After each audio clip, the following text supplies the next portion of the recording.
আসসালামু আলাইকুম। আপনার ইমো নাম্বার যদি কারো কাছে থাকে তাহলে সে কিন্তু আপনার ইমো নাম্বার সেভ করে তারপর কিন্তু আপনার ইমো অ্যাড করে আপনাকে কল দিতে পারে। তো আমি আজকে আপনাদেরকে এমন একটা সেটিংস দেখাবো যে সেটিংস আপনারা করে রাখলে আপনার ইমো নাম্বার যদি তার কাছে থাকেও তারপরও সে আপনাকে অ্যাড করে কল দিতে পারবে না। এক্ষেত্রে আপনার অনুমতির প্রয়োজন হবে, মানে আপনার অনুমতি ছাড়া সে আপনার ইমো আইডি তার ইমোতে অ্যাড করতে পারবে না।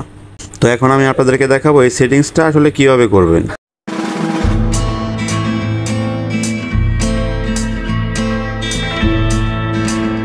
অনুমতি ছাড়া কেউ যেন আপনাকে ইমোতে অ্যাড করতে না পারে, এই সেটিং করার জন্য আপনারা প্রথমে আপনাদের ফোন থেকে ইমো অ্যাপসটা ওপেন করবেন।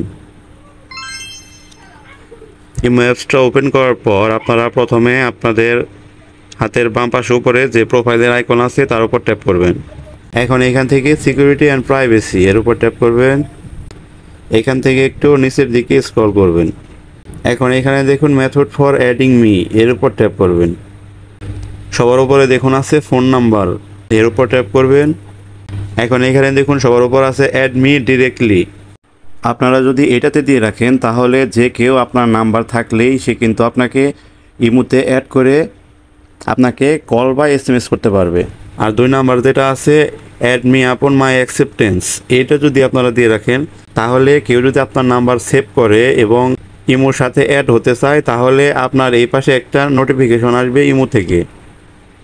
তার অ্যাকাউন্টের উপর যখন আপনি ট্যাপ করবেন তখন কিন্তু অ্যাকসেপ্টের একটা অপশন আসবে। আপনি যদি অ্যাকসেপ্ট করেন তাহলে সে কানেক্ট হতে পারবে, তা না হলে কিন্তু কানেক্ট হতে পারবে না, মানে আপনার অনুমতি লাগবে এক্ষেত্রে।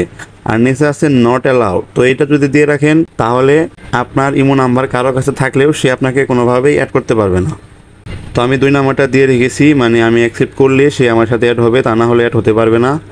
তো আপনাদের এখান থেকে যেটা ভালো লাগে সেটা দিতে পারেন। তো ভিডিওটা কেমন হলো অবশ্যই কমেন্টে জানাবেন। আর চ্যানেলে যদি আপনি নতুন হয়ে থাকেন তাহলে সাবস্ক্রাইব করে পাশে থাকবেন।